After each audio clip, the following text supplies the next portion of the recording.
Yeah, you already know what time it is, you understand? UPK, One West of the Command Junior High, all my brothers, we rollin' through, you understand? Cause these niggas weak, these niggas don't know what to do. You see these soldiers beside me, standing in all black with them shields on post, watching, they all my brothers. Gold is precious, but loyalty is priceless. Harm on the mind might leave you lifeless. Wrong with this shit, I'ma need a diapers. Endure through any crisis, cause all my niggas righteous, all political vipers. Cowards fold, real niggas hold rank, stand for what they believe and won't compromise a thing. Never harmonize with traitors, do not affiliate with impersonators. You cross the line, you gon' catch the vapors. My niggas strong, no chase. Them other niggas sweet like annihilators. Tank full of brown sugar like annihilate. Every time I move, a righteous demonstration. All I deny is Satan.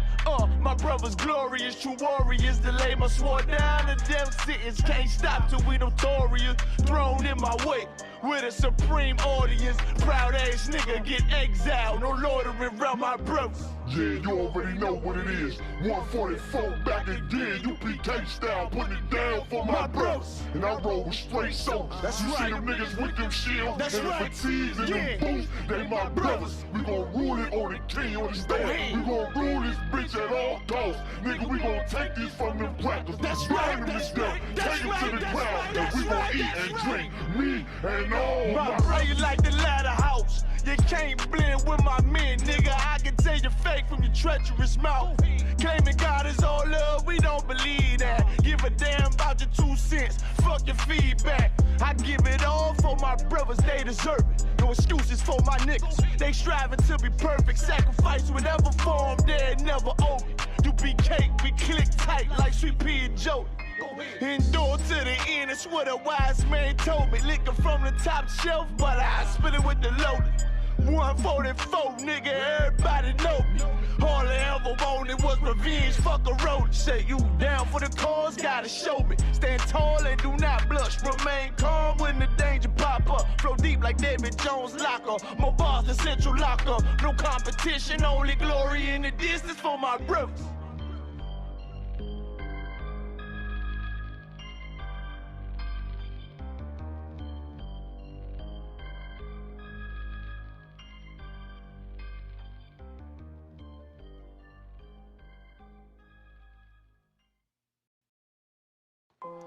Test 1, 2. 2, 2, 2. 2. All I ever wanted was to be a gangster. All I ever wanted was to be a gangster. The Lord said, confession good for the soul. So right now, all I ever wanted was to be a gangster. Little did I know I was in danger. Decisions that I made provoked the Lord's anger. Prayed to him all the time, but I was just a stranger. All I ever wanted was to be a gangster. Little did I know I was in danger. Decisions that I made provoked the Lord's anger. Prayed to him all the time, but I was just a stranger. All I wanted was to be a gangster. And shot call to be known with them niggas letting shots off.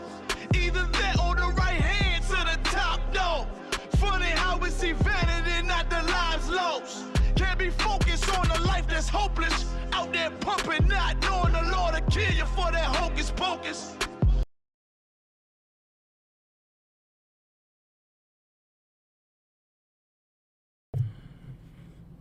Shalom, Yahweh Hashem Yahushua Barakatah, all the brothers. Shalom, Yahweh Shemar Thaba Hashem Yahushua, all the sisters. With the Israelite School of Universal Practical Knowledge, started out of 1 West 125th Street, Harlem, New York, under Commander General Yohana. And what we teach is that blacks, Hispanics, and Native Indians are the lost 12 tribes of the nation of Israel according to the Bible, and we are not affiliated with any other Israelite group. If you're learning the Bible from any organization and they're not in the ISUPK under Commanding General Yohana, then you are not in the truth. You understand? We have classes Monday through Saturday, Monday through Friday from 7 p.m. to 9 p.m. And on Saturdays, we do our Sabbath service from 10 a.m. to 12 noon. Make sure you like and subscribe our videos. When you see our classes pop up, give us a like. You know what I mean? If you're watching our classes every day, or or every week, or if you're just checking in because you see us go live, then go ahead and hit that like button, man. You know what I mean? Help grow that truth. Go ahead and subscribe to the channel. Hit the notification bell. That way, anytime we go live a class, you get a pop-up right there on your phone. All you got to do is click it and tune in, man. Ask all your questions. Anytime you got a question about the Bible, ask it in class. You understand? That's what we're here to do, is to break down the Bible to our people. You understand? Because we've been lied to for so long. For 400 years, we've been lied to. You understand? And today, we're going to bring out some history that has been hidden from us for centuries. You understand? And I say we're gonna bring out the history. You understand? It's not like we're uncovering it. It's history that's printed in books. You understand? It's printed in books that's out there for you to read and digest. It's just that we are taught through propaganda at such a young age. You understand that black people come from Africa. You understand that Native Americans were savages. You understand we're uncivilized people. You understand, when the truth is far from the propaganda. The truth is that blacks, Hispanics, and Native Indians were the greatest people, and are still to this day the greatest people on the face of this earth. You understand? And every great empire through history, what made those empires great was us being in captivity in those empires. You understand? What makes the NBA so great? You understand? It's not the Dirk Nowinskis. Dirk Nowinski doesn't make the NBA great. You understand? It's the Michael Jordans, the LeBron James, the Kobe Bryants. You understand? That's what makes the NBA so great. People tune into the NBA, I guess for the first time in history, a Hamite done led a team to the championship. Right. You understand? That's like one in what? How many Hamites have been in the NBA? Hundreds, if not thousands. Right. You understand? And they finally get them one. You understand? But all throughout history of the NBA, you understand, the lead scorer or the teams that's been winning championships were the children of Israel. You understand? And not only that, but for 300 some odd years, we were slaves in America, producing all of the crops that made billionaires and trillionaires out of our slave masters. You understand? Them slave masters, they wasn't hard workers. The children of Israel were. You understand? The children of Israel are the ones who built up this kingdom. You understand? The children of Israel are the ones who taught Esau how to hunt the land, how to cultivate the land. Because they didn't know nothing about farming and all of that. You understand? They didn't know nothing about survival in the Americas. That was all learned from the 12 tribes of Israel. You understand? We're going to start out. I want to start out in Deuteronomy chapter 7, verse 6, Baba Kasha. Deuteronomy chapter 7 and verse 6. And also, too, like I said, if you have any questions, don't hesitate to type them into the chat. You understand? Try to keep your questions on topic as well.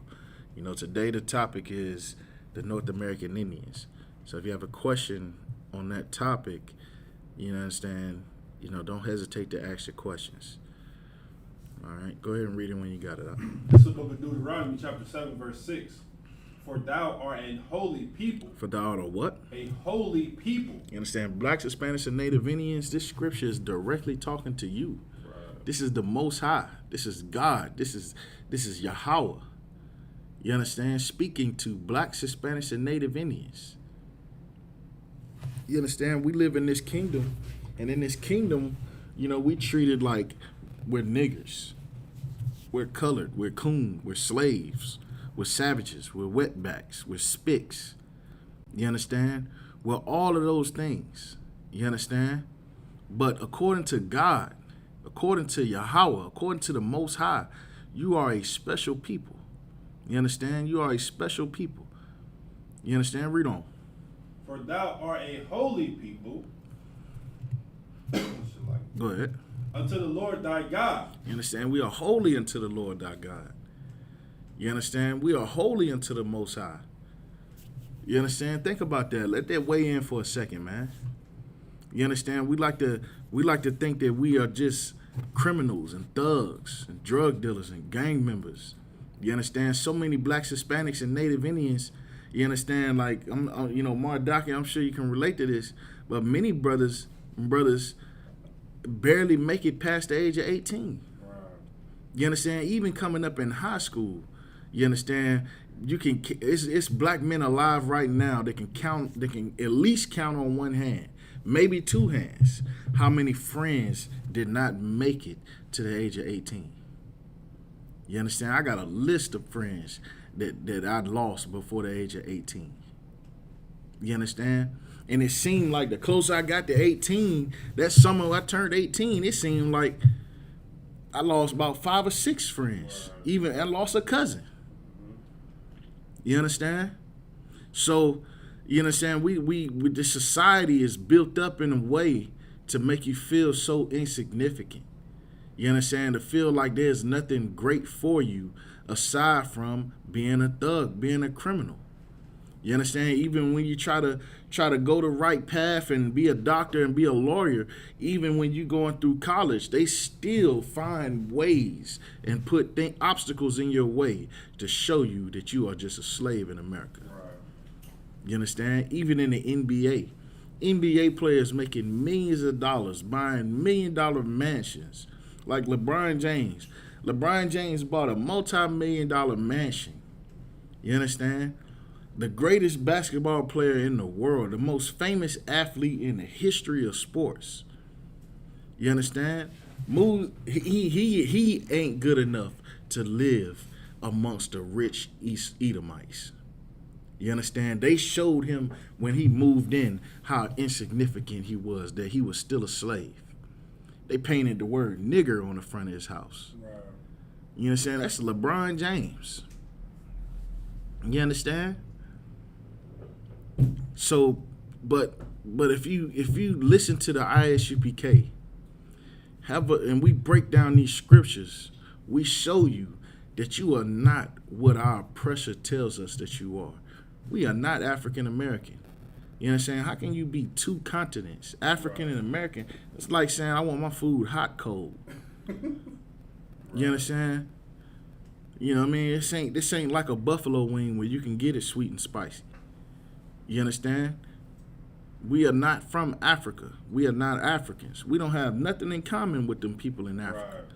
You understand? Africa, they over there taking cow piss showers and eating human brains. Right. You understand? And black people, we are the most peaceable people that you'll ever meet. You understand? And then people love to talk about black on black violence. But here's the thing. You understand? This is what I mean by we are one of the most peaceable people. Even now amongst ourselves, right? Amongst blacks, Hispanics, and Native Indians.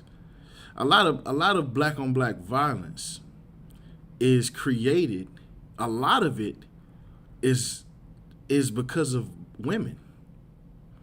Majority of black on black violence is because of women. You understand? Because men have these feelings. You know, a lot of people like to think that black men we ain't nothing but they barely even consider us human the way they do us in America. You understand? They act like we don't have a heart, like we don't have no feelings, like we incapable of love. You understand? But as a black man, when you with a black woman, you love that woman. You understand? Brothers, you understand? When I ride through the hood and I see brothers how they are with their families, you know, those that are blessed enough to have their families. Right. You understand? And them be some of the most beautiful fathers that you ever see. Right. You understand? Brothers going hard for their kids, man. Going hard for their woman. You understand? And then women throw all that away, you understand, for Pookie and Ray Ray. You understand? And then this man be then invested, you understand, years of his life. You understand, large amounts of his income to try to build up this family to give a future to his children, just for you to rip everything he's been building right from under his feet just to go be a lustful pig. You understand? And then brothers get in their feelings about that. You understand? Because they not in the truth, because they not being taught by Commander General Yohana, you know, they not being taught by the Christian church, because the Christian church is the main one swindling the black man. You understand? We barely have any black leadership in America. You understand? I was, I was talking to somebody the other day, and we was talking about how black children that are raised in black households, when they go and try to get some type of help for their child, it always ends in the child never getting help. They BS around so long until the child eventually does something that the child can't take back. Or they end up finding some reason to rip that child out of that household and put the parent behind bars just because the parent loved their child enough to fight for him to get some kind of help. You understand? Psychological issues are one of the most underdiagnosed things amongst black children. You understand? But white children, you know what I mean, they get all the help. They get all types of help, all types of assistance. You understand? All types of care for their issues and disorders growing up. You understand? Meanwhile, black children, you know what I mean, we forced to face it on our own. We forced to. You understand? When white children, you have no idea how prevalent suicidal tendencies are amongst black children. You understand? That goes undiagnosed. You understand? That goes untended to. Because even as children, the schools and the teachers, they don't care about our children. You understand? They don't care about our kids. You understand? When they look at our children, you understand? They already immediately think that child just needs to be suspended. That child just needs to go to ISS, in-school suspension. That child just needs to be expelled. That child just needs to go to alternative school. And so they'll look for reasons, you understand, to send us down that path. But meanwhile, white children, you understand, they give them all the help and assistance they could want. So much so to where they almost receive no discipline. To where white children grow up with a disorder I've never heard of. What's it called? My doctor, what's that disorder called? When children grow up with no sense of discipline. Affluent. They call them affluent. AFFLUENT. Affluent. You understand? It was a child that had shot up a school or something. And that's what ended up coming out of it, was because he was affluent. He ended up going to he ended up getting psychiatric help as opposed to a prison sentence because he was affluent. And they proved this in court. You understand? But a black child, you understand, what's the difference between a black child and a white child when it comes to committing a crime? You understand? A black child, and you go to these juvenile detention centers, they filled with black children. You understand? A black child is just as affluent as a white child. You understand? A black child has no idea that by doing some of the things he does, it's going to ruin the rest of his life. He's a child. He doesn't understand these concepts. You understand? But yet they treat us like adults, even as children. Sometimes they'll arrest a child, a black child, and they'll hold him in holding. And they'll keep him locked up until he turns 18 and then try him as an adult. You ever heard about that happening, Mardakia? That happens a lot. Happened to a couple buddies of mine I had growing up. You understand? Where brothers got locked up for fighting. You understand? It was a huge fight that broke out. And all the brothers got arrested. And all of them got held until they turned 18. And then they tried them as adults. You understand? I believe somebody got hurt real bad in that fight. And then they tried them all as adults. It was attempted murder for all of them. All of them got attempted murder and lynching. You understand? They ended up getting like 10 or 15 years for something they did when they was 14 years old. You understand? Read on. For thou art a holy people unto the Lord thy God. The Lord thy God has chosen thee. He did what? He has chosen thee. You understand? See, Blacks, Hispanics, and Native Indians, this is heavy for us. Because we live our lives lost in America. You understand? We live our lives lost in the sauce. And a lot of brothers and sisters, they know that they lost.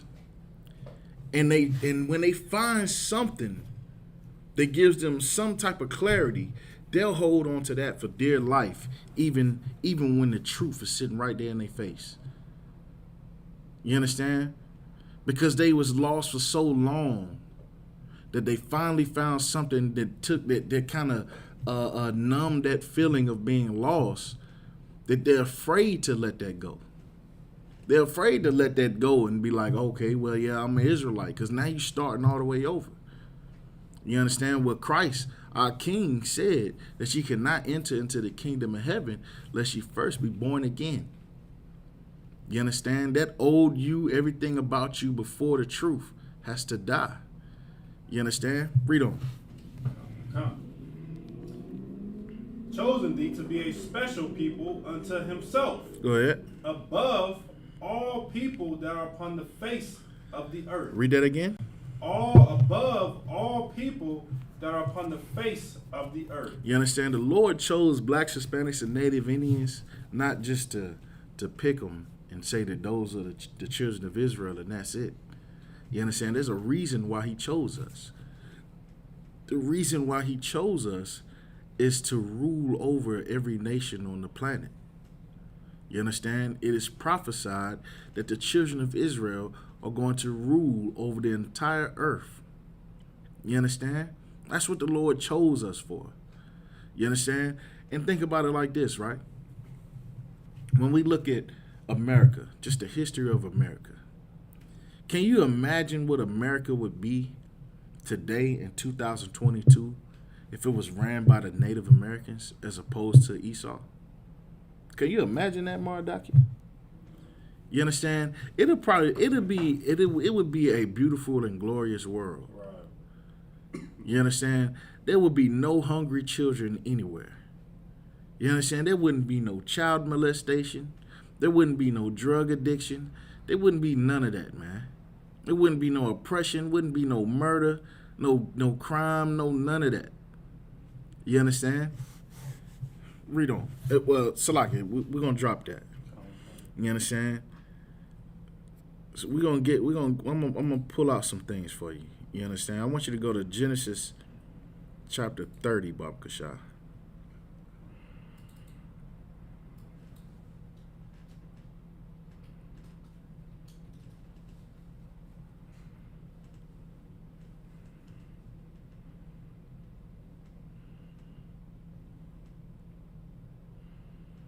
I want you to start at verse 9, Baba Kasha. This is the book of Genesis chapter 30, verse 9. When Leah saw that she had left bearing, she took Zilpah, her maid, and gave her Jacob to wife. You understand? Now this right here, listen, this is beautiful. This is sisterhood. You understand? This is beautiful. You know, like it's so many marriages in the black household, in the black culture, that just get dismantled because the man had another woman. You understand? Like, think about that, right? Think about how many children grow up without a father just for the simple fact that their father had another woman. Right. You understand? And then we have right here, you understand, where Leah gave her husband her handmaid to wife. You understand? Bringing things, bearing gifts. She came bearing gifts for her man. Here's a new wife. Like, if that ain't a beauty, listen, nah. The day your real walk in and be like, baby, I got something for you. What you got? You got me a new Xbox? Right. You got me the PS5? Nah, I got you a new rib. What? You understand? Make you want to sing Christian music songs. You understand? That's what this sister did. You understand? Because the scriptures say a wise woman buildeth her house. A foolish woman plucketh it down with her own hands. Right. You understand? A foolish woman would do everything she can to stop her man from getting with another woman. And when she realizes that there's nothing she can do to stop her man from getting another woman, what does she do? Tears down her whole house. Wants to get a divorce. Split everything 50-50. You understand? That's what she want to do. She want to destroy the whole house. Burn the whole house down to the ground. You understand? Because her man got another woman. Well, here we are. You think you righteous, sister, for doing that? La. Because these women that we reading about right here, these women are righteous. You understand? Sarah was righteous. Sarah, you want to know the definition of a righteous woman? Read about Sarah and Abraham. You understand? And Sarah was a beautiful woman. Was so beautiful that men wanted to kill Abraham to take his woman. You understand? Can you imagine that? Can you imagine walking around with Beyonce? You understand? I think Beyonce is beautiful. I don't know. Mark Dyer might have a different taste.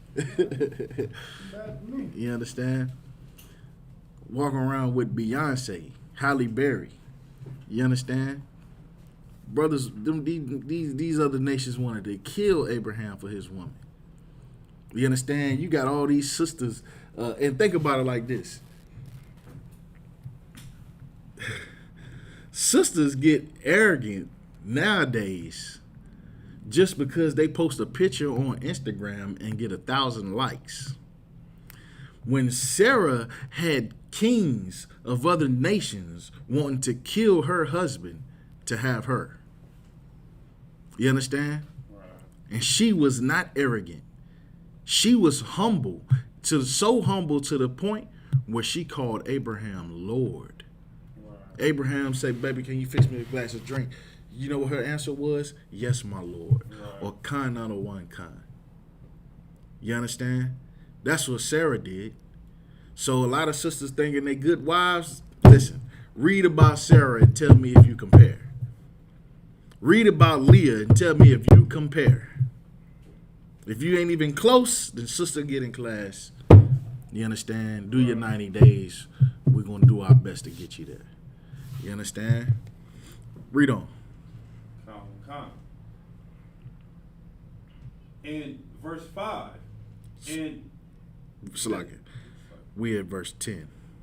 verse 10, oh shoot, verse 10, and Zilpah, Leah's maid, bare Jacob a son. And guess what? That sister that Leah gave to Jacob had a son. You understand? Jacob is who? Jacob is the forefather of the 12 tribes of Israel. One of the forefathers. You understand? Read on. And Leah said, a troop cometh, and she called his name Gad. You understand? She said, a troop cometh, and she called his name Gad. You understand? So, like, if I could, we got a dictionary, regular dictionary. I can just look it up. Yeah, just look up the definition of the word troop, Troop cometh. which is what Gad means. Gad means troop. You understand? We're going to get to what a troop means.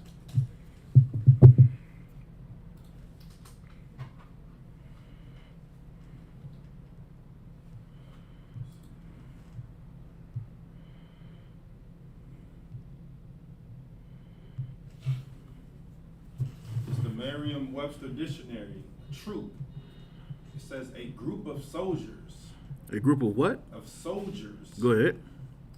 B, a cavalry unit corresponding to an infantry company. You understand? So it's a troop is a group of soldiers. These are warriors. You understand? These are fighters. You understand? And just to give you a concept, right? You understand? A lot of people like to talk about the greatest warriors on the face of the earth in history, right? People love to have that debate. The Greeks, the Spartans, the Trojans, the Macedonians, all of those things all through history, right? That the Athenians, or what they call them, the Spartans. You understand? Everybody like to talk about the Spartans. Well, listen, I have never heard of a Spartan aircraft. Have you, Mardaki? You ever heard of any type of military aircraft named after a Spartan? Haven't heard of nothing. But what I have heard of is an Apache helicopter. You understand? I have heard of a Black Hawk helicopter. You understand? And a lot of the modern military have adopted what they call guerrilla warfare.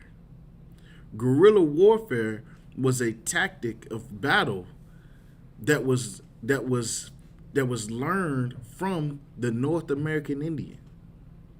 And here's the thing: the North American Indian was giving our oppressor all kinds of hell during colonization.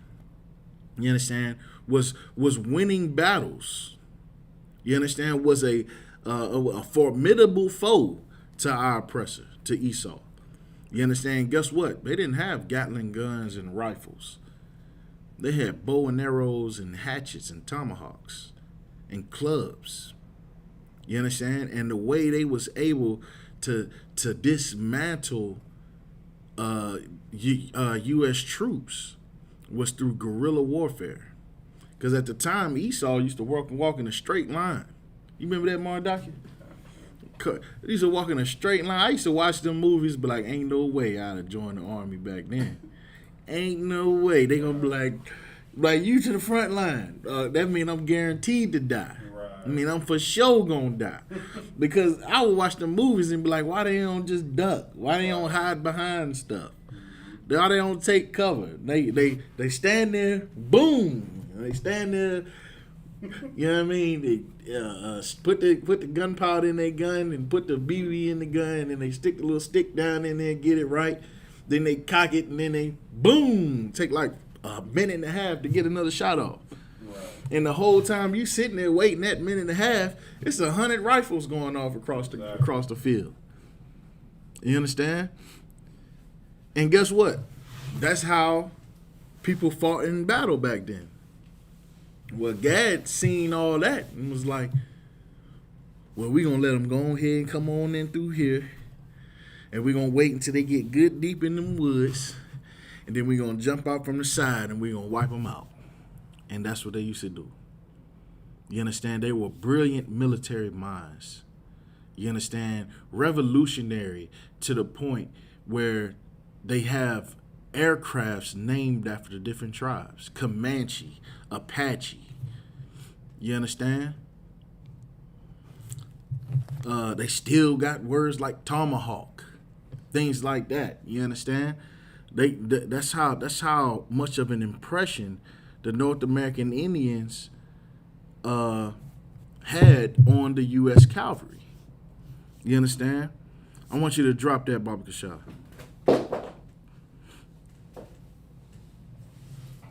I want you to go to, we're going to go back to the Bible. I want you to go to the book of Genesis. And we're going to go to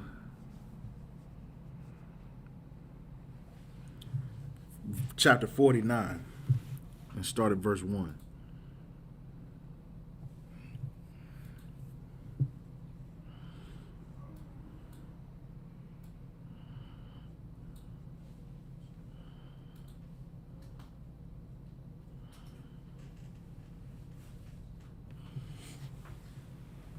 This is the book of Genesis, chapter 49, verse 1.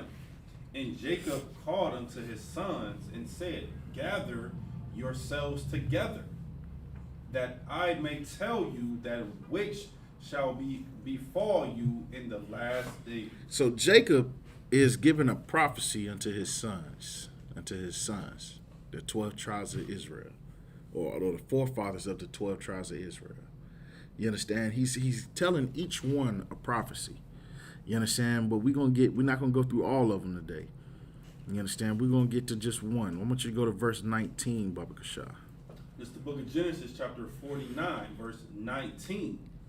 Gad, a troop, shall overcome him, but he shall overcome at the last. You understand? It says, Gad, a troop shall overcome him. You understand? So, this is how we know that the tribe of Gad was talking about the North American Indians. You understand? Because out of all the tribes, out of blacks, Hispanics, and Native Indians, out of all the tribes, Gad was overcome by a troop. You understand? He was overcome by a troop. You understand? The U.S. Cavalry came in and went to war with the North American Indians and expanded America from the East Coast to the West Coast. You understand? They did that through bloodshed, through war, by sending in men and engines of war to kill and murder millions of Native Americans. You understand? However, the scriptures say that Gad will overcome at the last, talking about the last days. There's going to come a time where Gad is going to overcome, where he is going to rule again. You understand? And so, like, if I can, I want you to go in this book right here.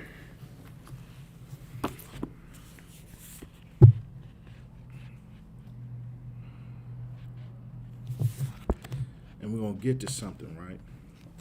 We're going to show you more proof that the, it's like, you got a pen over, can I see a pen over there? I'm going to show you more proof that the North American Indians are one of the tribes of Israel.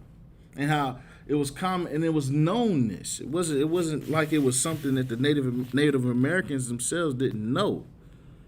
You understand? Give me 1 second, Baba Kasha.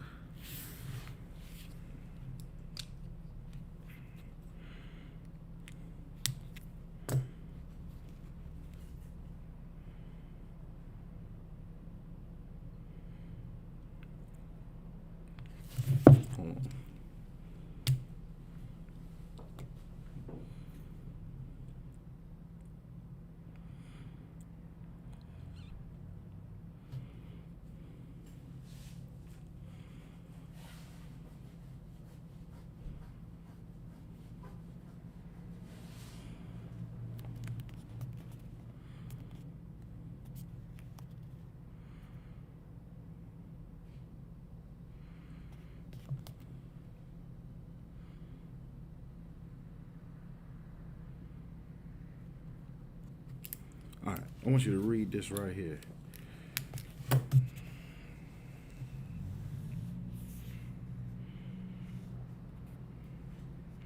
I want you to start where I put that star at, and we're going to read all the way to that one.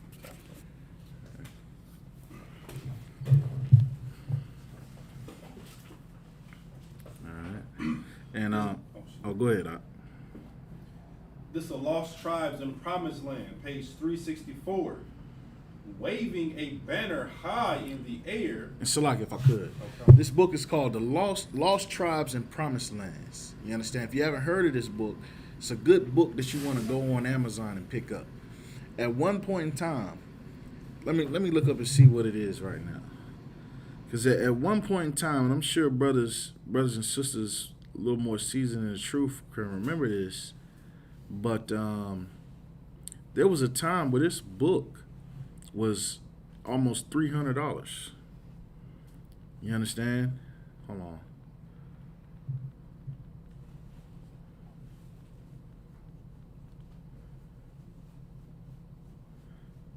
Let's see.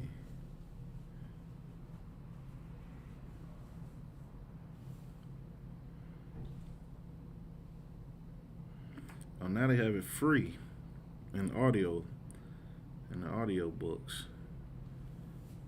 But I don't even see where you can purchase the actual book anymore.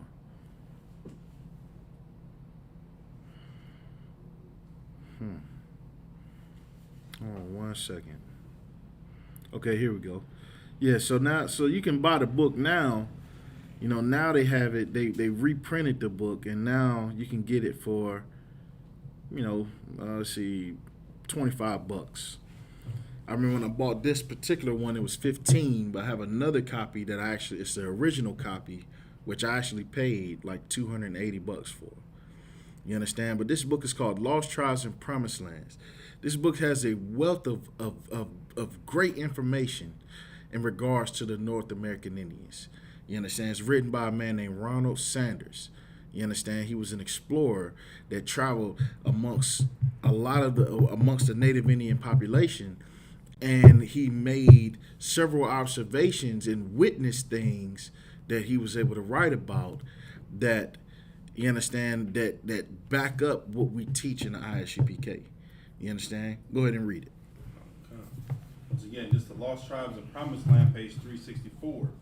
Waving a banner high in the air, the Indian guide soon was greeted by a puff of smoke far beyond of the bank of the river. You understand? Of course, everybody knows, you know, you hear the term smoke signals. You ever heard that term, Mardaki?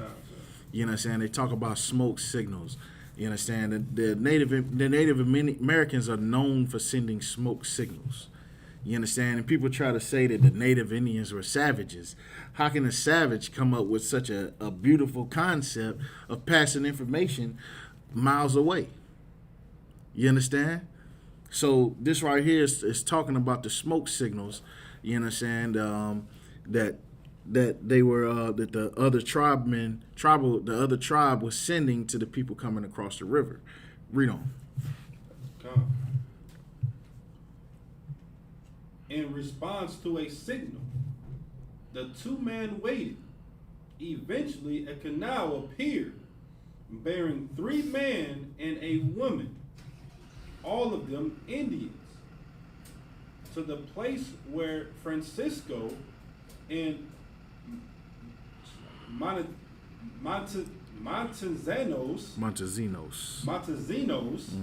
were standing at the water's edge.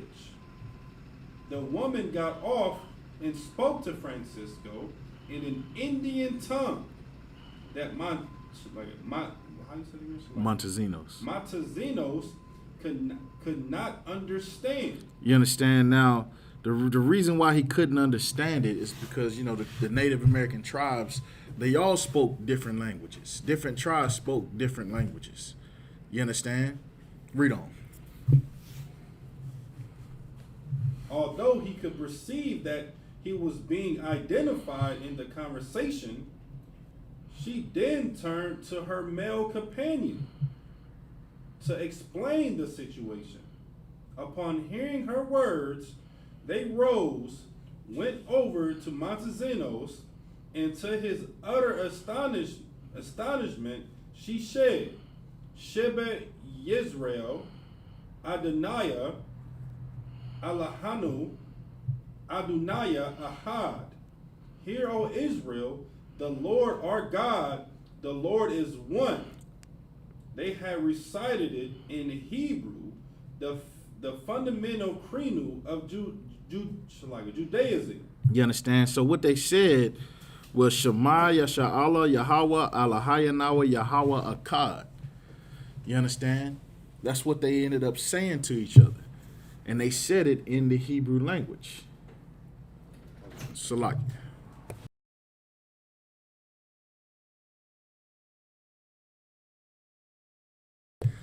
So they spoke to each other in the Hebrew language.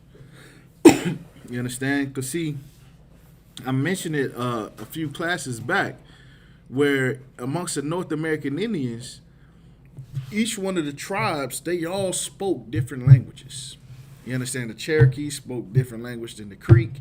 Creek spoke a different language than the Apache. Apache spoke a different language than the Navajo.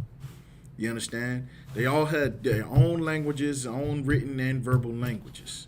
You understand? However, like he said, he spoke in the ancestral tongue. You understand? This ancestral tongue was what we teach every Friday in the ISUPK. Right.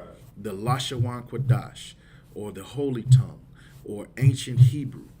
You understand? That's what we teach in our class today. You understand? And these people were astonished when they heard the North American Indians, these tribemen, saying the credo of the children of Israel. Right. You understand? Matter of fact, I'm going to show you where that's written in the Bible. Give me 1 second here.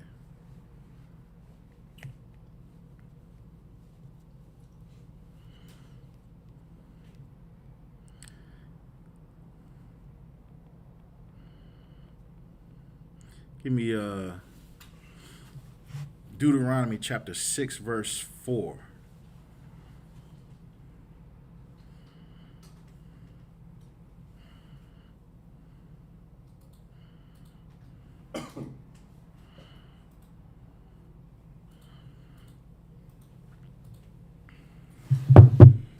This is the book of Deuteronomy, chapter 6, verse 4. Hear, O Israel, the Lord our God is one Lord. You understand? This right here is the credo. This is what the North American Indians just said to each other. Right. You understand? Now, here's the thing. This is a time before so-called the what they call it, the crusade, the conquest, when they started getting a bunch of the Native Indians to become Christian. Right. This is before then. You understand? And here they are reciting this in Hebrew. You understand? In the ancient Hebrew. You understand? They didn't say it in the modern Hebrew. They said this in the ancient Hebrew. You understand? Read on. In the scriptures, sir, or In the book. Come, sir.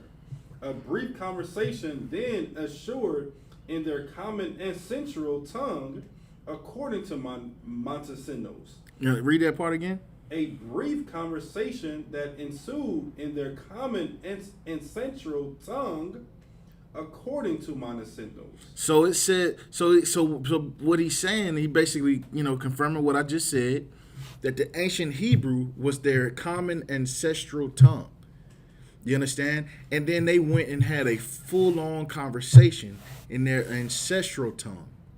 You understand? Prior to our oppressor coming to America, the North American Indians, like I said, all the tribes from North, Central, and South America, they all spoke different languages. However, they shared an ancestral language so that they could all communicate with each other. Because think about it, if they all spoke different languages, if there was times where they crossed in each other's territory, whether they were hunting or tracking a deer, you understand, they were using bows and arrows. So if they hit a deer, they might have to track it 3, 4, 5, 10 miles. You understand? Before they could find their deer that they hit. You understand? And so it was very common that they would end up in another tribe's territory. And so guess what? When they ended up in another tribe's territory, what you think they did? Just sat there uttering in languages they couldn't understand each other? Right. You know what I'm saying? Oogla, oogla, haga, haga, haga. Oh, I don't know what he just said. You heard what he said? I don't know what he said. Well, what you want to do? We going to go to war? We going to let them go? I don't know what they want to do. You understand? But they communicated with each other. They could talk amongst each other in an ancestral tongue. First, they would speak to you in their language to see, well, maybe he know my language. Yada, yada, yada, yada, yada. Oh, you don't know that? Okay, well, let me hit you with this. Oh, you know that? All right, well, bet. Then we can get it on. Right. You understand? So they shared that common ancestral language, which was ancient Hebrew. That's something that you're not going to learn in social studies class in middle school. Right. They skipped that part about the North American Indians speaking Hebrew. Did they ever teach that to you in middle school, Mardaki? You understand? What you learn in the ISUPK is facts pertaining to our history that our oppressor works adamantly to keep from us. You understand? I know people like to turn on to things like the conscious community and side netter and this and that and blah, blah, you know, and everybody want to hate on the Bible. And, you know, and I halfway understand because of the history of Christianity and black people during slavery. You understand? They use Christianity to keep us as good slaves. You know, and I understand that. I partially understand that. But the thing is that if you look at the core principles of Christianity and then you look at the Bible, you'll see that the two do not line up. Right. You understand? This Bible is completely relevant to blacks, Hispanics, and Native Indians. In fact, it is the only historical book that is 100% relevant to us as a people. This whole book is about us. This is written by our forefathers. You understand? So much so that the Native Americans were still speaking the ancient languages to each other. Right. You understand? The Native Americans of North America, guess what? They did commerce with the tribes of South America. They traded goods with each other. They oftentimes would sail from North America to South America, to Puerto Rico, to Cuba. And they traveled all throughout the North Central and South America and did business with all the tribes. They traded goods with all the tribes. They communicated with each other. You understand? And this is how they were able to do that. One, what history doesn't tell you is that the North American Indians there's another book I was going to bring, but I hadn't looked through it in a while, so I figured I'd hold off on it. But the Native Americans were a maritime power, meaning that they were a people that sailed, that oftentimes spent time at sea. And that's the fastest route to go from North America to South America back in those days. They didn't have airplanes. Nobody was about to ride a horse from South Carolina to Brazil. You understand? They would hop in a boat. They had boats, they had docks, they had cargoes. I mean, not cargoes, ports, port cities in North America and South America. You understand? Read on. Whose fluency in it is almost as perplexing to the reader of his narrative as is that of his three mysterious new companions. They told him that they were themselves of the tribe of Reuben. Now hold on. Hold the phone. Now here's the thing, right? How many times have you heard about the Native Americans being Chinese? You ever heard that, Mardaki, come from Chinese people? I ain't never heard that. Okay, well, I'm Native American, so I heard it all. So they, some people say that the Native Americans come from the Asian people, and we walked across the Bering Strait. You understand that we not native, we not the children of Israel because of this and that and blase, blase, blah, right? But here we are, got him telling you out his own mouth that they are of the tribe of Reuben. Right. You understand?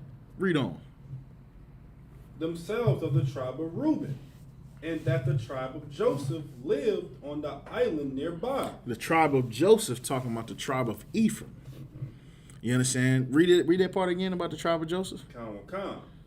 And the tribe of Joseph, Ephraim, lived on the island nearby. Lived on an island nearby. He's talking about the Taino. They lived on an island nearby. You understand? Talking about Puerto Rico. You understand? Read on. The day when they were at the last to issue forth into the world was coming soon. Now let me ask you this. How do you think they knew that the tribe of Ephraim was on an island? How did you think they even knew that there was another tribe on that island if they didn't sail over there? Wow. How did people get to Puerto Rico if they didn't sail there? You understand? Think about it.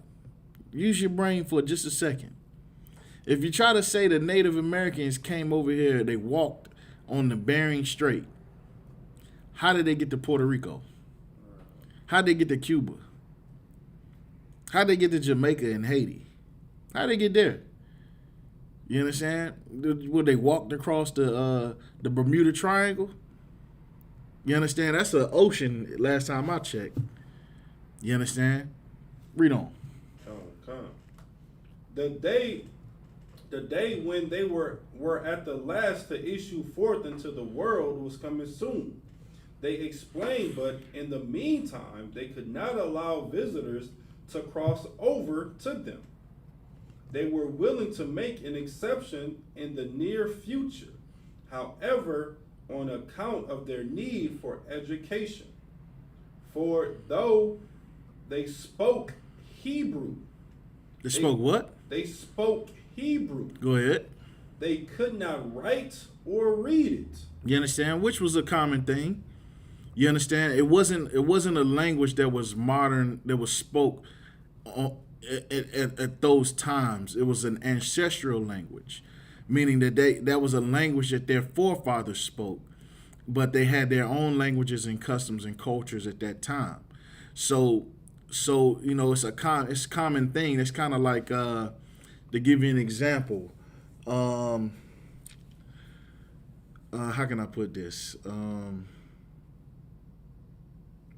Trying to think of an example.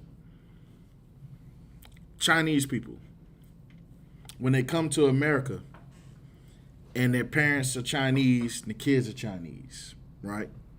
And the kids grow up speaking English, go to school learning English, go to English class and learn how to read, write in English. Now, of course, they can understand Chinese, they can hear Chinese, and their parents can talk to them in Chinese, and they understand it perfectly. You have a full-on conversation. But if you hand them a Chinese menu, they ain't going to know what to say. You know what I mean? They're going to have to learn that just like we had to learn that. You understand? So it's no different. It's, you know, it's not a weird thing that they couldn't read or write Hebrew, because those weren't the main languages spoken by those people at that time. That was an ancestral tongue, which is what they used to communicate between each other, between people who weren't necessarily of that tribe. I'm Cherokee, you Comanche, you understand? You know, I might be able to understand Comanche or what's the one in North Carolina? Salakia.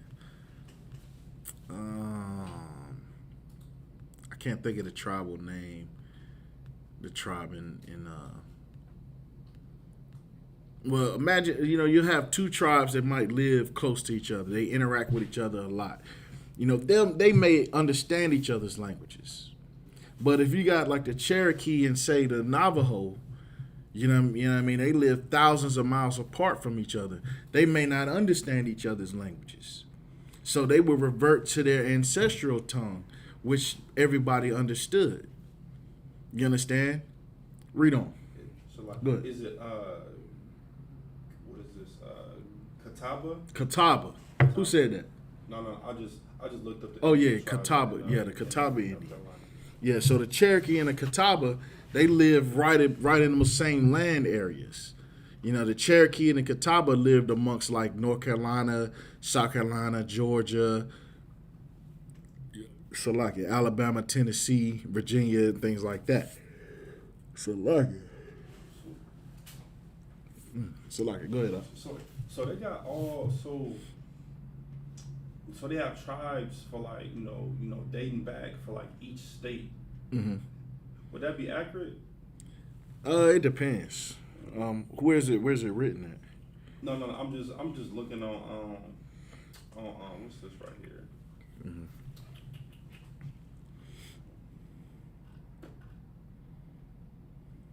It's www.bia.gov, BIA.gov. I have to look at that and see. I know Dawes is with the first time, that was when they started doing records of the North American Indians. You understand? And here's the thing, there's some tribes that were completely wiped out that are not alive today. You understand? There's tribes that were killed off and massacred that there's no written history of. You understand? So we'll never truly know the tribes or the names of the tribes of all the tribes of the North American Indians. You understand? So that's something that we would never know, because entire generations, families, wives, and children were all massacred in many different occasions. You understand? Anything else? All right, go ahead and read them. Go ahead. Shalaki, I just want to, I missed this comment, but the Sister Parabata said, all years in school I never heard the word Hebrew, not in any history class. That was going back to the other stuff. Right. Never heard it. Never heard the word Hebrew being spoken of by the North American Indians. However, when you read about the North American Indians, even if you just look at the North American Indians, matter of fact, this book right here, the history of the American Indians by James Adair, is an extensive book of observations by James Adair that he made of different North American Indian tribes, and he breaks down everything from the way the Native Americans dress, to how they celebrated their high holy days, to how they even dealt with death and marriage and things like that, and adultery. All of those things, all of those customs, he references the Bible in. So he talks about how, when you look at the North American Indians, and, I used to think it was weird, growing up, because I would notice that the North American Indians, remember, they would always wear, the fringes. You see how we had the fringes on our garments. The North American Indians would wear these fringes on their garments, right? But then you would look all through all the other native tribe people of all of the other worlds, right? The African tribes. None of the African tribes dressed like that. Right. The Aborigines of Australia, they didn't dress like that. They didn't have a certain set time period where they would have regalia or a garment that they would wear that would have those features. You understand? They didn't wear armbands around their wrists. You understand? They didn't wear belts around their waist and things like that. That all of those were customs that came out of the Bible, that the children of Israel, that was how they dressed and how they wore their garments and things like that. You understand? Anything else? So you want to keep reading? Yeah, let's go ahead and keep reading.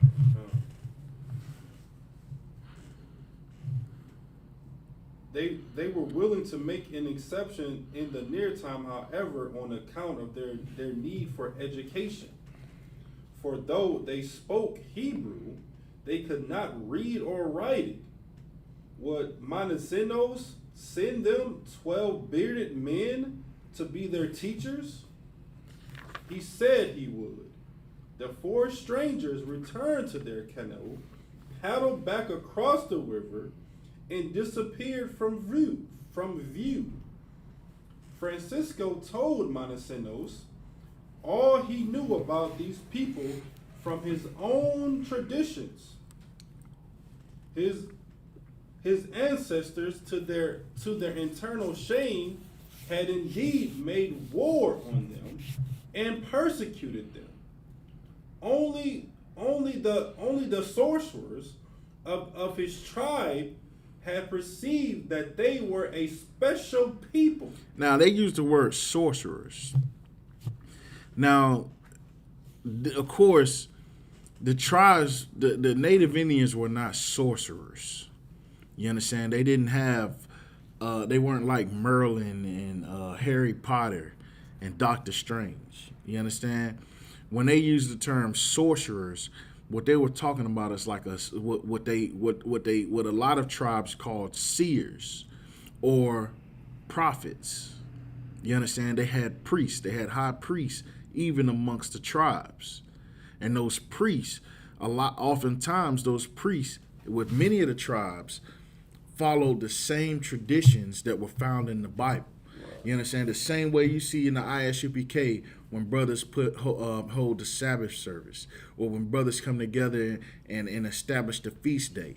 You understand? If you Black, Hispanics, and Native Indians, we have a school right here in Simpsonville, South Carolina.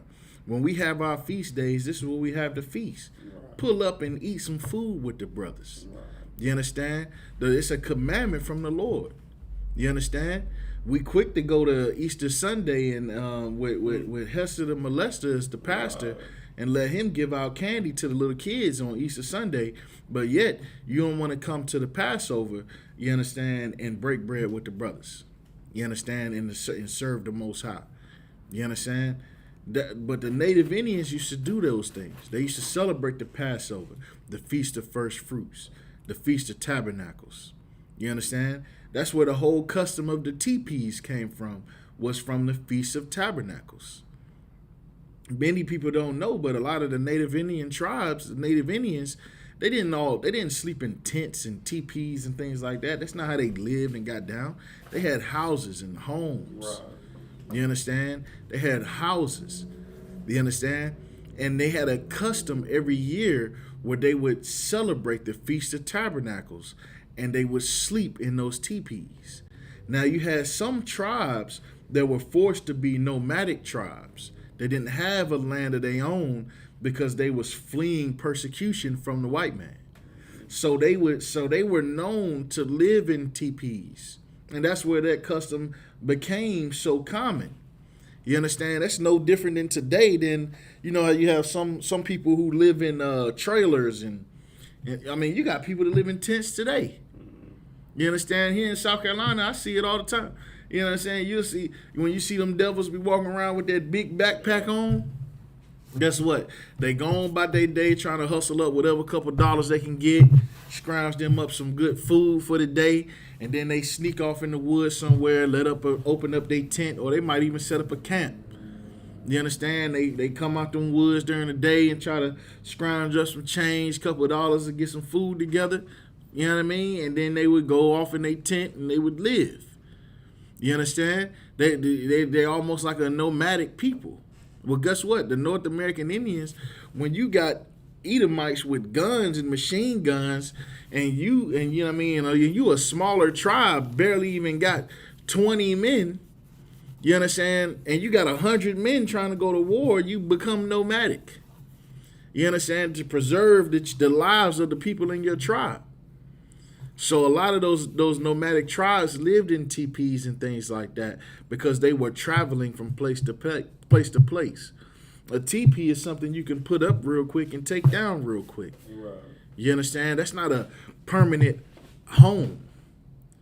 You understand? All the tornadoes and thunderstorms that blow through North America, you think Native Indians was living in teepees during all that? Come on, nah. Like just here in South Carolina, like I done seen some storms out. You understand? Now me personally, I done slept through a tornado. You understand? I can, I seen to sleep better in those situations. Right. But can you imagine?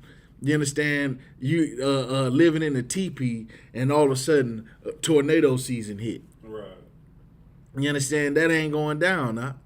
You understand? Native Indians, they had, and think about it, they do, sometimes they show you in the movies where they'll show certain movies of native tribes where they would have these huts built, these big wooden huts, almost like a gazebo, like a big giant gazebo hut. You understand? You see that all the time. You understand? But then they sit there and tell you the same thing that, the Native Americans lived in teepees. You understand? Like how the African savages, they really was savages. They was sticking bones in their nose and plates in their lip and sleeping in mud huts. Right. You understand? Waking up hunting, going hunting the lions and taking what the lion leave. Right. You understand? Following after the lions, taking their leftovers. You understand? But the Native Indians, they were a civilized and organized people, man. They had a rich culture. You understand? And remember when they said, it said right here in the scripture where it says that they couldn't allow them to cross that river at that time. Right. You understand? And the reason why they couldn't allow that is because, and it's references in this book to it. This one is such a rich book. If you want to specifically on the topic of the North American Indians being the children of Israel. This book, because it's a thick book. This book thicker than the Bible. You understand? It's a thick book, and it's filled with words. You understand? Look at that, Mark. This ain't no picture book. This thing is a manuscript. You understand? It's got a wealth of information in it. All the way down to how they would have, the Native Indians would have feast days. And they would go hunt with the white man, have drinks with the white man, party, have a good time, talk and laugh and BS with the white man. But on a feast day, man, you're gonna have to stay outside our lands. Right. We can't allow you to come in our lands right now. You're gonna have to come back next week. Because the Bible says that when we have our feast days, we are to have solemn assemblies. Right. That is a custom straight out of the Bible. A solemn assembly, the Passover, a solemn assembly. The Sabbath service is a solemn assembly.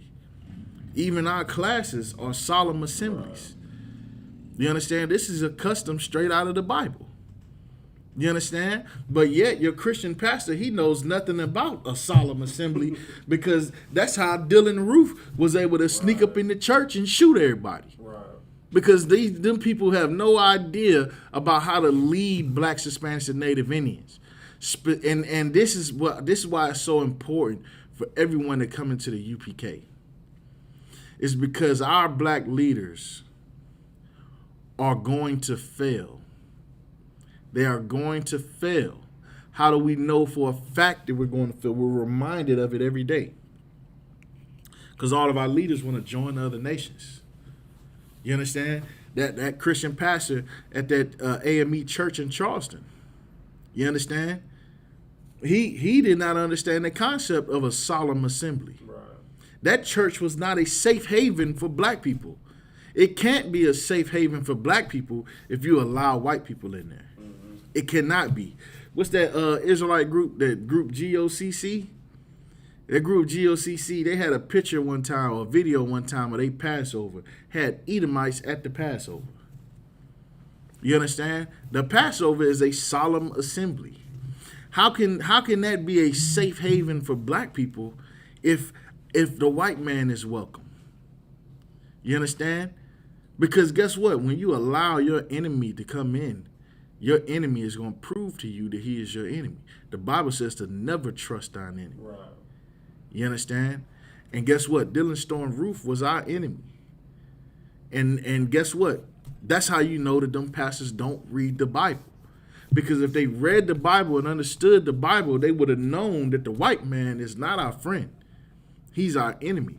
Deuteronomy 28:68 says that we were sold to our enemies to be slaves. Right. So we are here in America sharing this land with our enemies.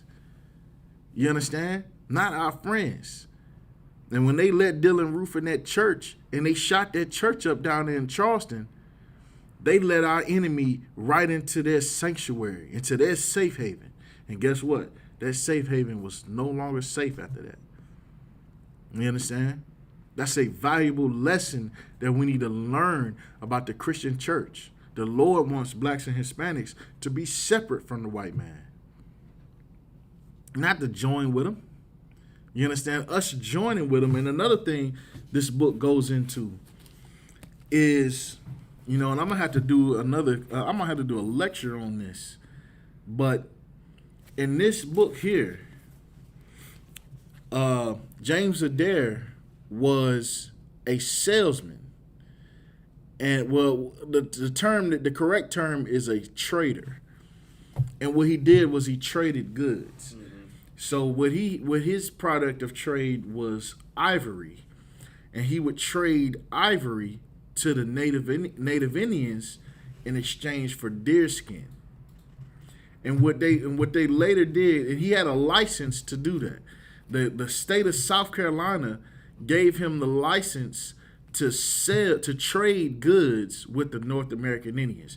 No difference than how they have the LLC today. They got a LLC or dealer's license, a FFL, a license to sell firearms, and this. You know how Esau is with his licensing. You understand? He gave James, the governor of South Carolina gave James Adair a license to trade goods.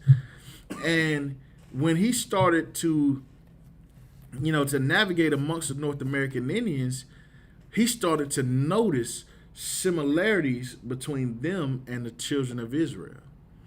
So much so that he put together this book. And when you read the book, it's not broken down into chapters, because it wasn't a book that he was writing. What he was writing were arguments to put forth in front of council so that they could, instead of killing the North American Indians, matter of fact,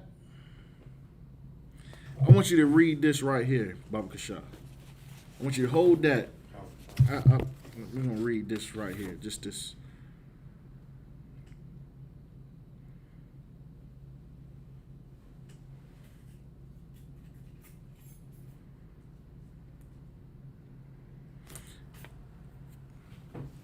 All right, I want you to read just these 2 pages here and read the highlighted parts. Make sure I ain't got it. Hold on.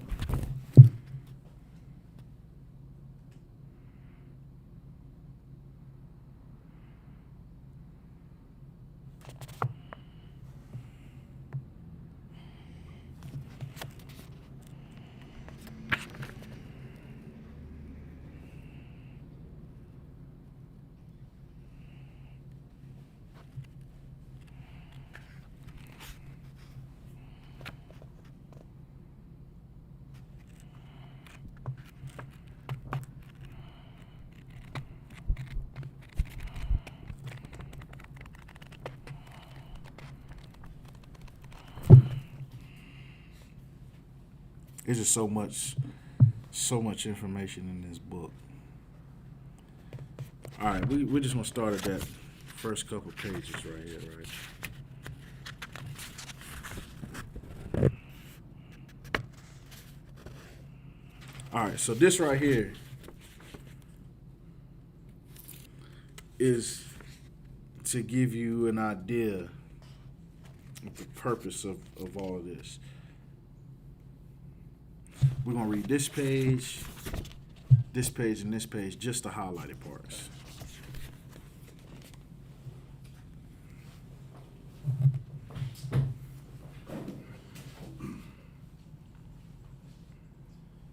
This is the history of the American Indians.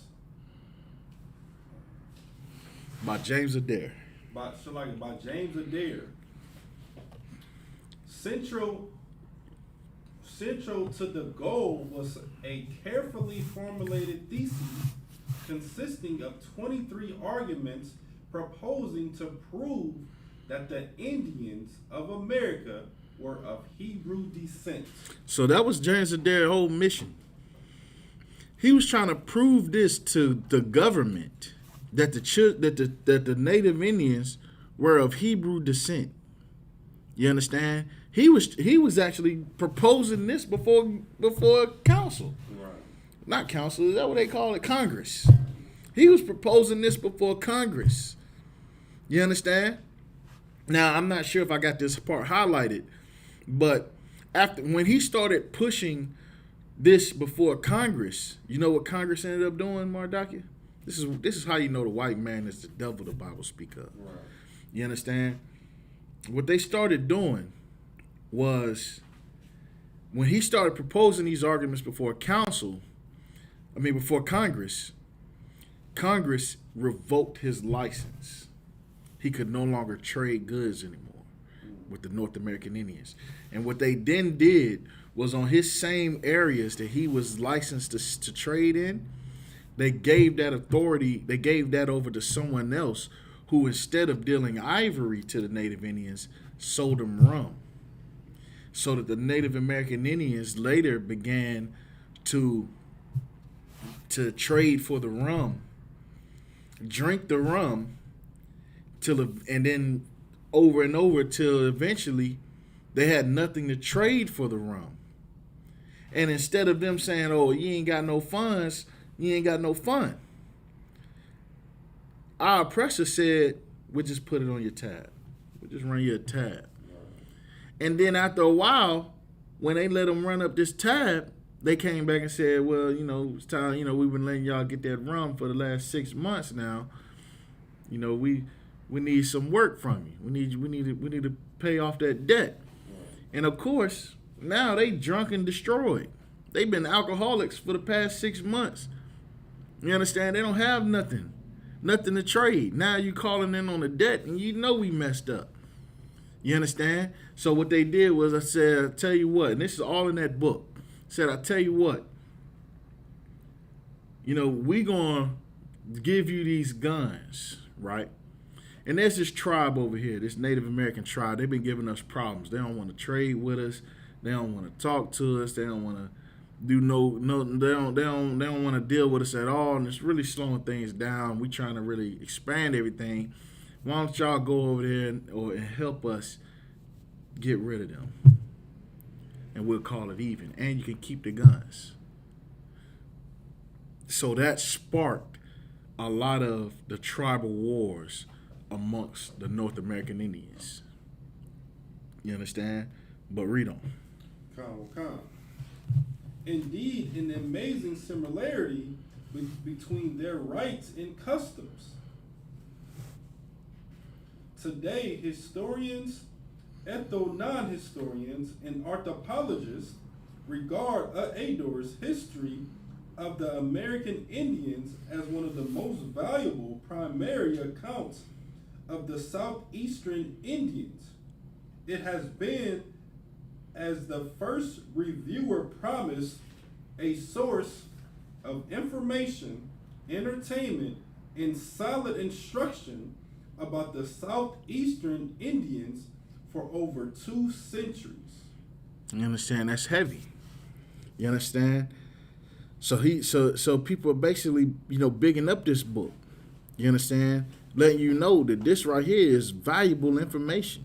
A wealth of information that James Adair put together. James Adair was not an idiot. He was not just some bumbling white man who came over here and was just trying to hustle. Right. You understand? He was actually a well-educated historian. Back during those time periods, books were not as simple as going on Amazon and finding what you like and having it mailed to your front door. Today, we can get books quicker than we can get a woman. You understand?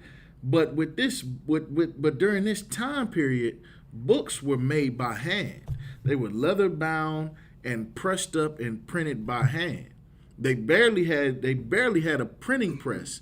They barely had printing presses back then. You understand? So books, to have a book was few and far in between. There were only certain books that were even mass produced at the time. You understand? When I say mass produced, I mean like at around this time period, you might have had 5,000 Bibles printed throughout the world at the time. You understand? It might have been 5,000 copies of the Bible out there around that time period. You understand? And that's not a lot in that's a lot in comparison to where they were 200 years prior. But around, 200 years prior, they might have had 5 or 6 books. Right. But around this time period, they at least were able to get to the point where they could print off maybe a couple thousand copies over the span of 20, 30 years. You understand? But around this time period, books were put together by hand, so books were hard to come by. They were extremely expensive. You understand? Because they were basically made by hand. You understand? Can you imagine making a book by hand? Right. But laying out all the letters on the page just to print, just to put it together into a book, and then turn around and do it again after you're done with this one. Can you imagine? They were very expensive. You understand? But yet, that was what he invested a lot of his money in, was in books. So he studied the Bible. He studied ancient history. You understand? He studied biblical history. And then he happened to notice these similarities and put it together in what we call today the book called The History of the North American Indians. Go ahead. Oh, you want me to keep on reading? Is that you read that last part at the top? I think you guys said the front, back, and then just one more. Yeah, that one more. You already read that? Right here, right, sir? Yeah. Yeah, concept. As the Hebrews carefully buried the dead, for on any accident, they gathered their bones and laid them in tombs of their forefathers. Thus, all the numerous nations of Indians performed the like friendly office to every deceased person of their respective tribe, if so much that those who That was it? Okay, so I believe I had that part highlighted to talk about like the similarities between the similarities between the Hebrew, the ancient Israelite custom of burying the dead, and how we would put our dead with our family, with our family members, with our ancestors. You understand? So you would have like a tomb that would be a family tomb. It was always an Israelite custom to bury family members together. right. You understand? So And if I could say too, Go ahead. I mean, like the white man stole that from us as well too. right. I mean, because all through our cemeteries, that's how they, set up, the dead now. Right. So I can't say that, no. Right. They stole a lot of things from us. You know what I mean? So much so that they also took from us the tribal standards. How we have tribal standards, like, the camera can't see it now, but on our wall in our school here, we have each one of the standards for each tribe. It's basically like a signet for the tribes. You understand? So like if we could, you mind turning the camera so we can see the standards? We have the standards for each one of the tribes on our wall here. You understand? This is a ancient Israelite custom, which was, designed to identify the 12 tribes of Israel. And even within those tribes, you also had family standards. So you might have like King, for example, King David had the Shield of David, or the Magen Dawadah. You understand? And his family bear that same signet. You understand? So all of that is a custom amongst the 12 tribes of Israel, where a prominent family head would have a signet, and that signet would then be passed on to their children. You understand? And their families would bear that signet. You understand? And we got one last thing I want to bring out, Baba Shah, and then we'll go ahead and wrap up the class. We're gonna go ahead and jump here. Start at verse 40 right here, Baba Shah. This is the book of 2nd Ezra, chapter 13, verse 40. Those are the 10 tribes which were carried away prisoners out of their own land in the time of Hosea, the king whom Salmanassar, the king of Assyria, led away captive, and he carried them over the waters.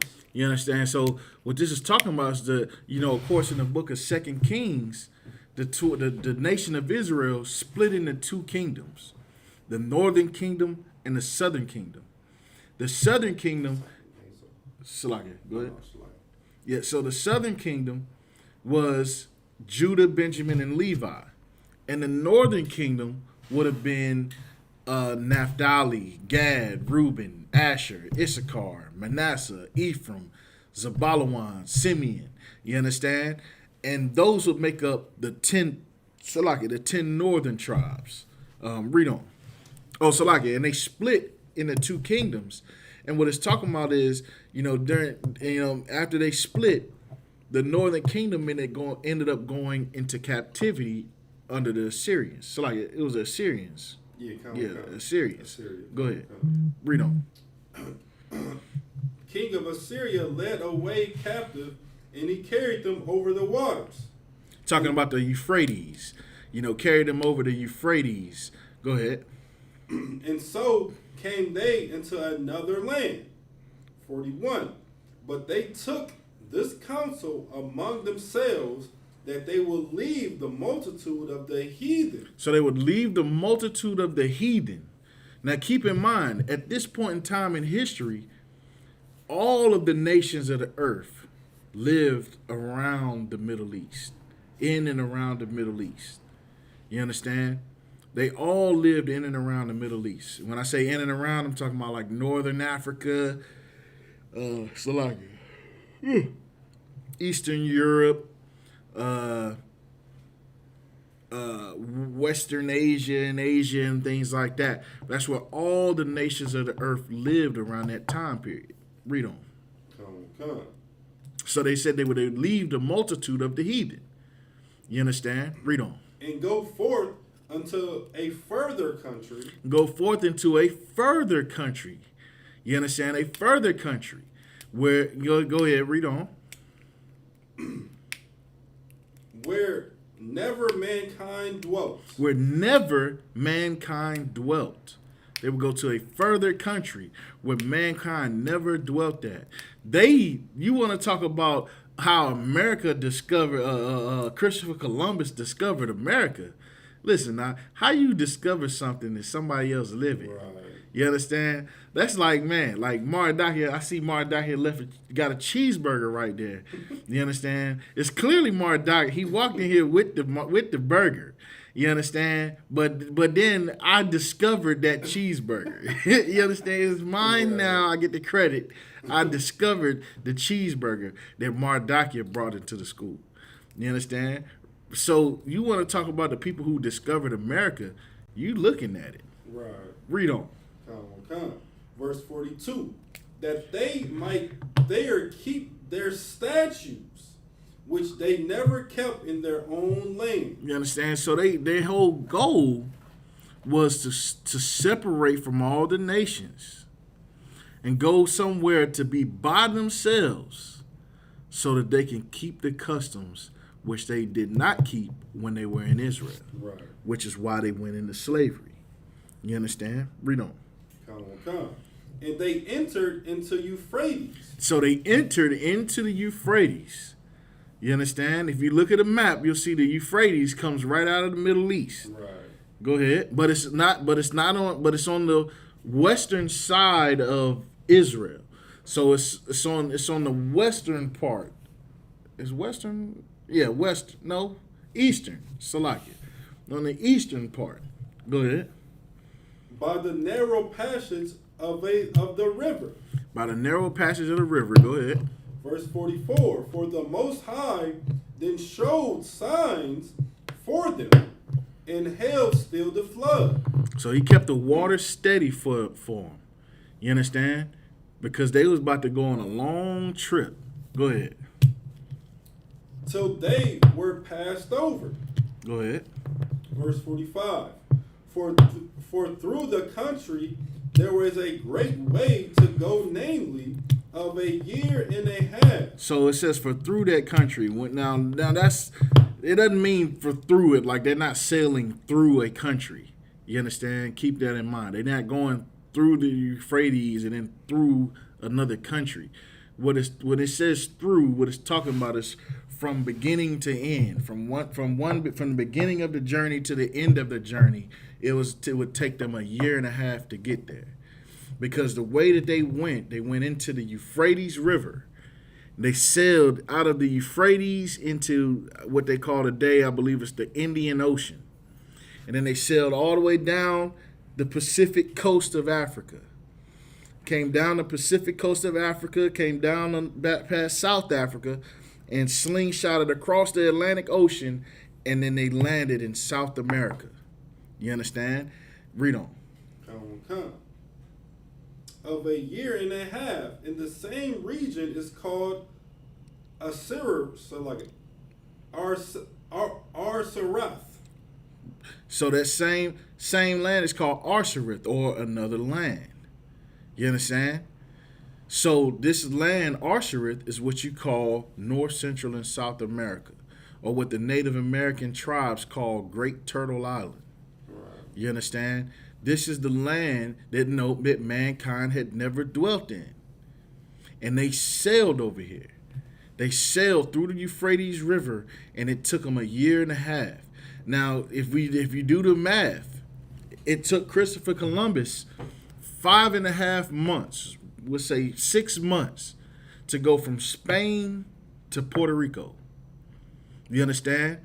So the distance that the North American Indians sailed was 3 times the distance that Christopher Columbus took. And guess what? It took Columbus 6 months. 6 times 3 is a year and a half. So that's how long it took them to sail that path that I told you. They went down the the eastern coast of Africa, and then sailed across the Atlantic Ocean and came to North, Central, and South America. And that is how the North American Indians came to America. You understand? You got anything else you want to bring out? Anything else on that? No, that was the only thing that was highlighted, sir. All right, Most High in Christ. All right, so with that, we got any questions in the chat?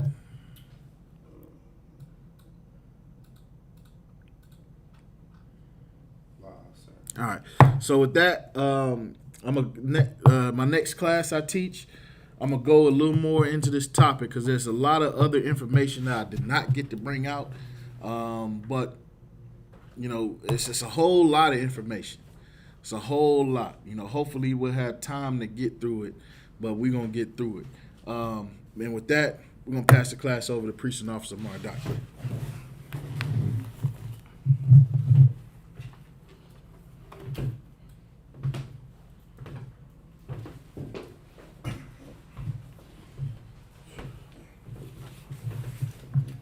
SUBK security announcements. We are the SUBK, star out of 1 West, 125th Street, Harlem, New York. Rule for new brother and sister. When a new brother and sister comes into the school, they are off limits for 6 months. They are to be saluted only. They are here to shed themselves of the world. If they need transportation, the teacher will arrange it. After 6 months, if a brother or sister has an interest in a particular person, he or she must get permission from the head to speak to a brother or sister. There's another 6 months in which the brother and sister will court each other. After this 6-month period, the brother and sister will get permission from the head to marry. Tithes, which is a commandment. You can read about this in Numbers chapter 18, verses 21, and Malachi chapter 3, verses 8 through 10. Means tenth in the Hebrew, ma'ashra. 10% of every penny of any increase the Lord gives you, gives to the treasury department or teacher. Priest fund. Free will offering for priests not mandatory. Whatsoever amount you would like. Upcoming holy convocation. We have the memorial of blowing up trumpets. This is the first day of the 7th month. This falls on Monday, September 6th. You can read about this in Leviticus chapter 23, verses 24 through 25. Remind Akim and Aqua to check the bulletin board in the hallway. If anyone wants to be a trooper in the school, start wearing all black boots, shirts, pants, headband, and scarf. With that, shalom.